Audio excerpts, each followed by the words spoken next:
Hello, everyone. I'm Dr. Tashion Macon. And I'm Chanda Smith-Baker, the president and CEO of the St. Paul and Minnesota Foundation.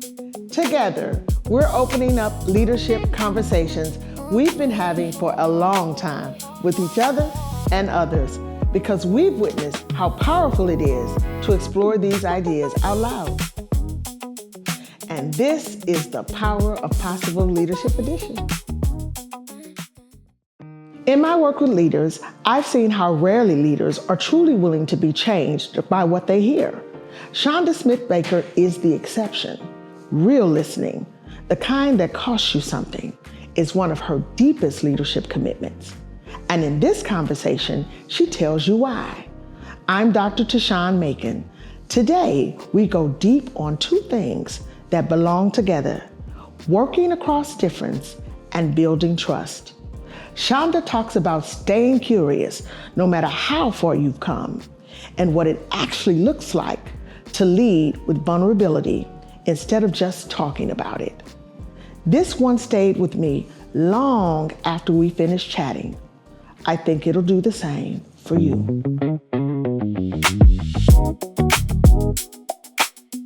So Chanda, today we kind of want to delve a little bit deeper in context around what it means to work across difference. What we know from your team and things that we've observed in your leadership approach is that part of your hallmark is the belief that partnership and broad-based support are important for collective movement building. So delve a little bit deeper around how to sit with the discomfort of difference and the discomfort sometimes in discourse. How do you kind of navigate that, and how would you advise others in leadership to potentially navigate that? Yeah, I think I would start to say you should expect it. Mm-hmm. And if you're not experiencing it, it means that you are not in a diverse enough environment. So that's the first thing that I would offer, is that being comfortable almost in any situation requires practice. Mm-hmm. And it's not different with discourse. Right? It's not different with listening. Difference, I don't think, is the key. I actually think it's when you are with someone who doesn't feel values aligned. I think that's a different experience where people are so held to their belief that they can't understand why somebody else would believe something different. So how does the light kind of break through that kind of darkness if there is a difference or a values alignment difference? Yeah, these are good questions, because I am so comfortable in that space that I have to think more deeply about how I approach it. I think part of it for me is not focusing on the difference, right? Or if I'm focusing on the difference, I'm focusing on it for understanding. So from a leadership point of view, if I am delivering a program, if I'm trying to create a business, if I'm trying to create something, it is best for me to understand all of the points of view of people that are going to be interacting with whatever it is that I've designed. And so if I am sitting across the table from someone that has that opinion, someone else has that opinion. So how do I account for it, right? How do I assess whether or not that difference is necessary for contribution? And most of the time I find that it can be. You just got to figure out where it sits. And particularly in community, how do you prioritize the voices that are closest to not simply the problems, but the solutions too? How do you prioritize their voice? What I find fascinating, or what has evolved over time, is how you hear community, right? So I sit in community. I have people around me that are proximate. I have built trust, so people call me on issues. Social media is an interesting beast, but one thing it will tell you is what people think. Right. So if you know who to go to, right? Because even in community, I can find 5 different opinions on the same issue. So if I hear the opinions, if I hear even different data at times, it is, how do I elevate it to what people care about? How am I elevating? How do I move above the noise so that I can hear the thread, so that I can understand what's possible, so I can see the opportunity despite the the disagreement.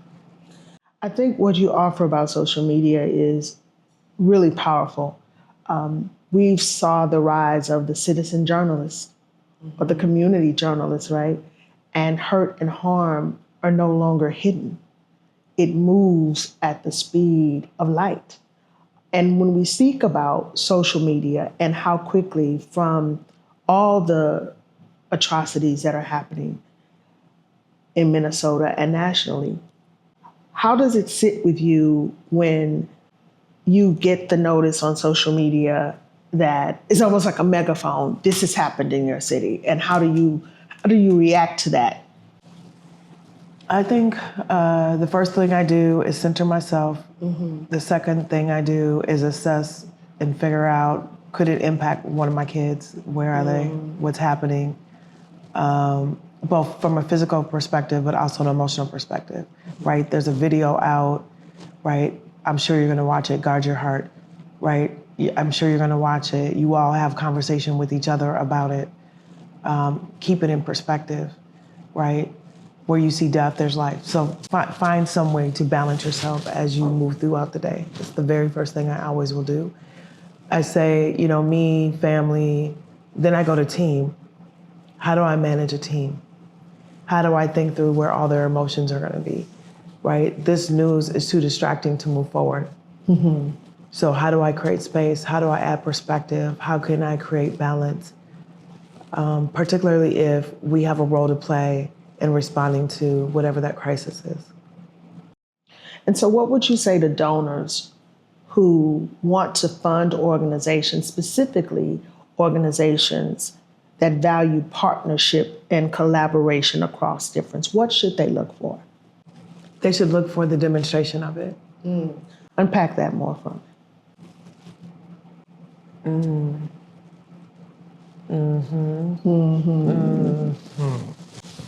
So we sit in a performance environment.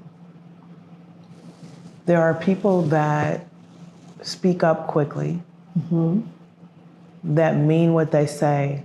It's aspirational. Okay. There are other people that say what they're doing because they've been doing it. So I think there's a demonstration. I guess I would offer even additional context is that community, when you say listening to community, that by itself brings up a who in people's minds. Okay. Right? In my work, community is any neighbor, any resident of this state.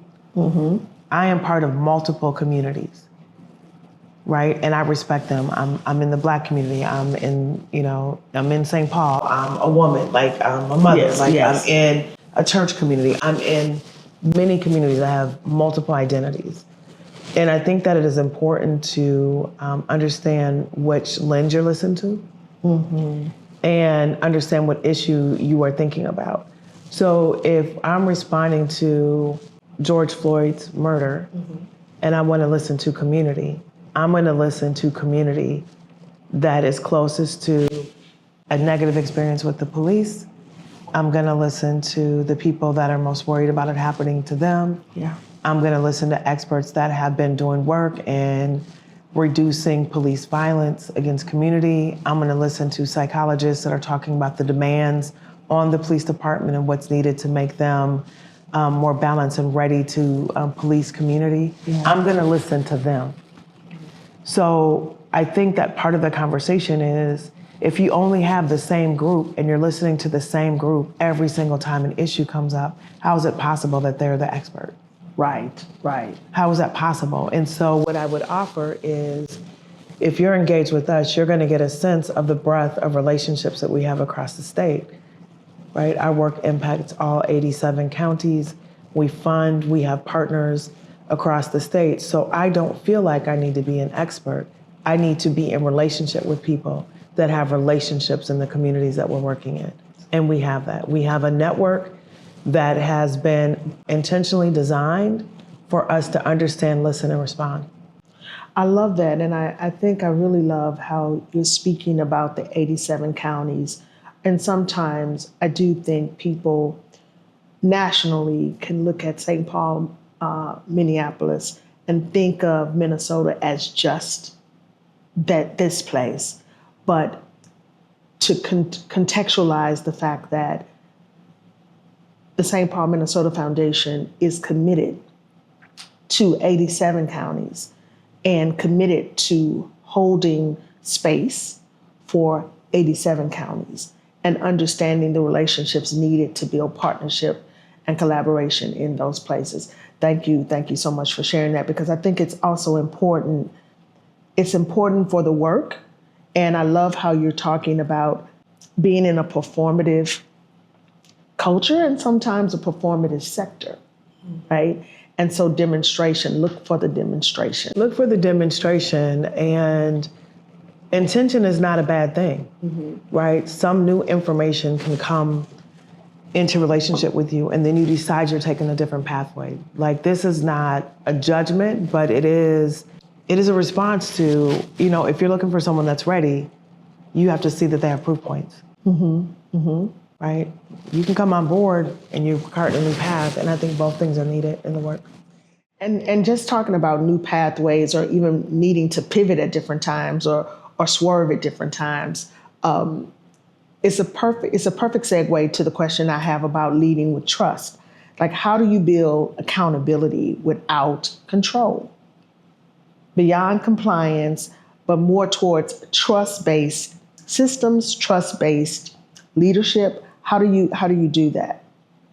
I mean, to me, all of this is about demonstrating what trust looks like. And like most relationships, right? Trust happens when something doesn't work. Like, you build it when you prove that you can trust me. You can trust me to tell me something that didn't work, and we'll figure it out together because we're on the same team. So I think from an organizational perspective, and there's lots of research on this coming out of, a book called Teaming, right? And they're looking at hospitals that have more critical mistakes versus those that don't. The difference is the environment, the culture, the trust of the team to know that they can bring up something that didn't work without consequence, but they can be involved with the solution to make sure that it either doesn't happen again or they can catch things early. And I think that is not different in the work that we have, that we have to create the conditions for trust to be built. Now, the way that I come in to work is I want to know you, and I want you to know me, because it's just not about the task, it's about who you're in partnership with. So that curiosity that sits with me sits in how I engage with people. I think there's a level of vulnerability in trust. There's a level of, I think, opening up that may not feel as comfortable as necessary, but in a time where there is so much noise, being able to be authentic and in relationship, I think, creates the foundation for good partnerships to happen. I have the particular privilege of hearing you speak about the theory of triangulation and how it shows up. In a corporate setting, how do you teach a team to unlearn triangulation?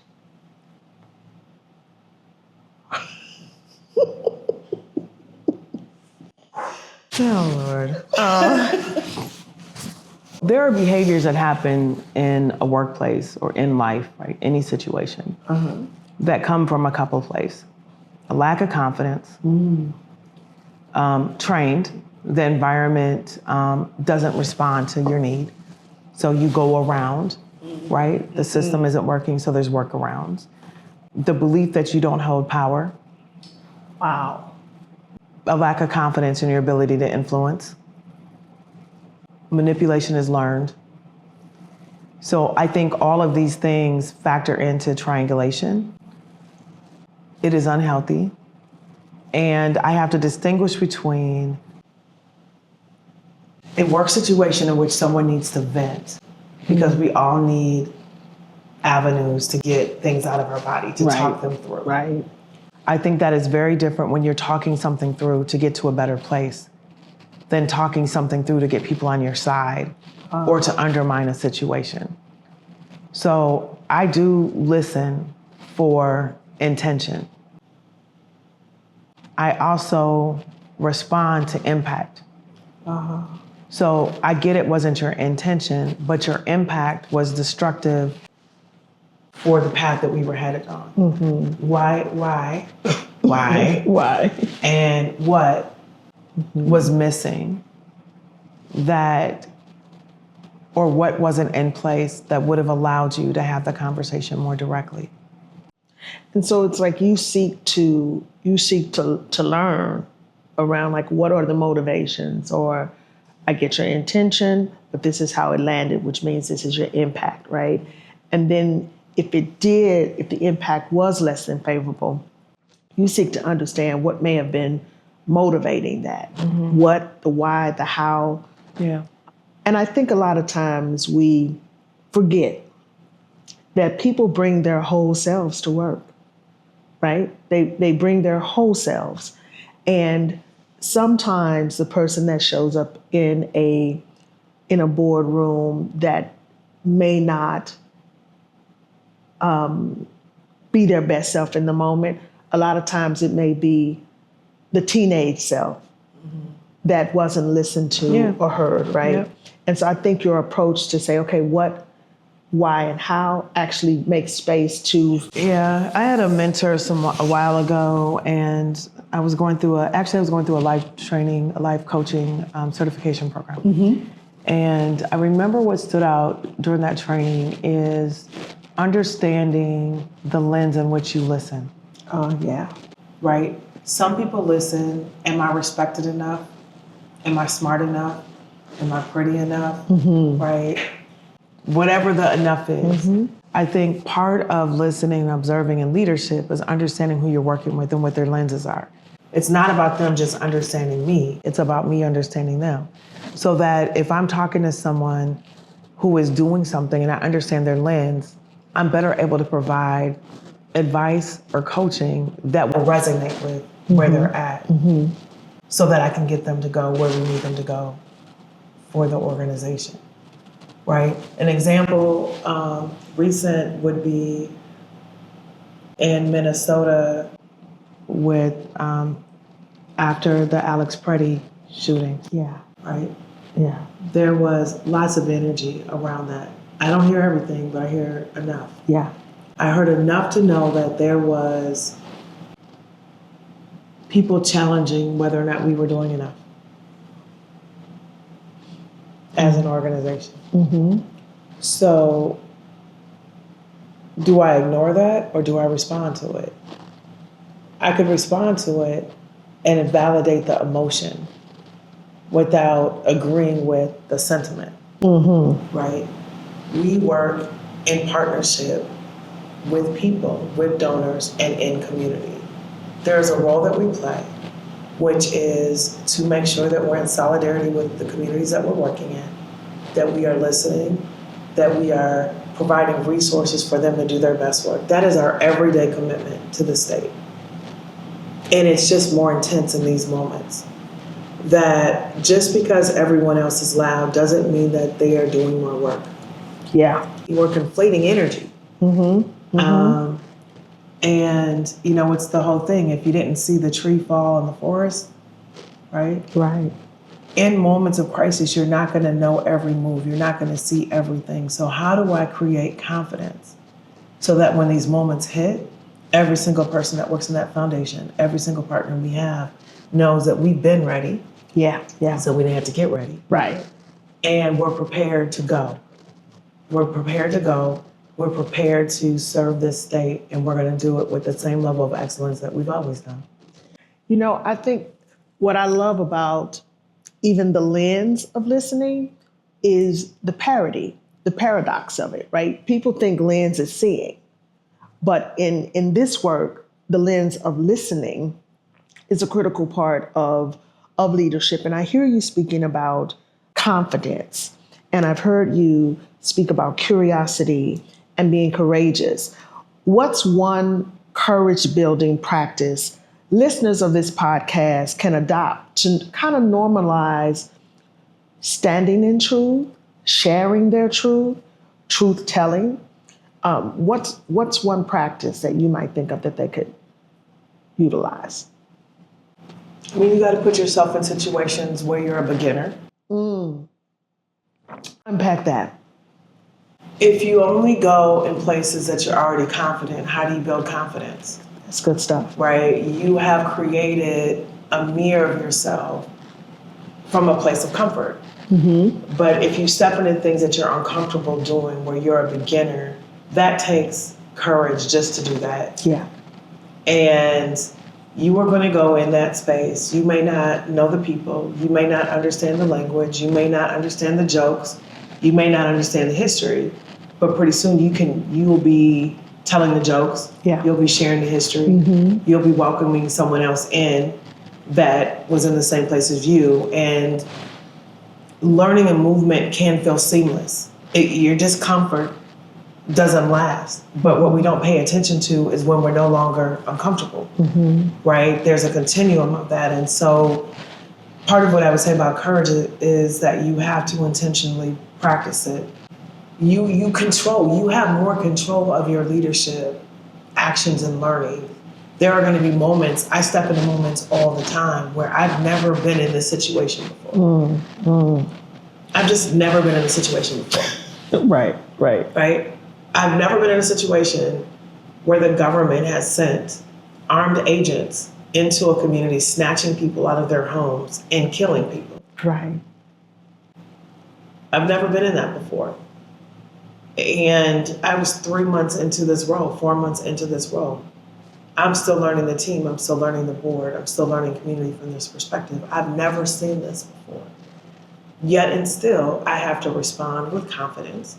I have to bring a team along. I have to communicate from what I've known before, because I stepped into leadership when the tornado hit, because I stepped into leadership when the bridge collapsed. I stepped into leadership when there were fires and floods, right? And neighborhood shootings and whatever the thing is that maybe I didn't necessarily see myself doing, but the leadership demanded that I showed up. And so there are things that I bring every single time, but there's a confidence or a courage in stepping into spaces I have not been in before because I've practiced it. You've practiced, like just the practicing stepping into something as a beginner. I think that's really a critical point. Listeners, try that. Step into something as a beginner.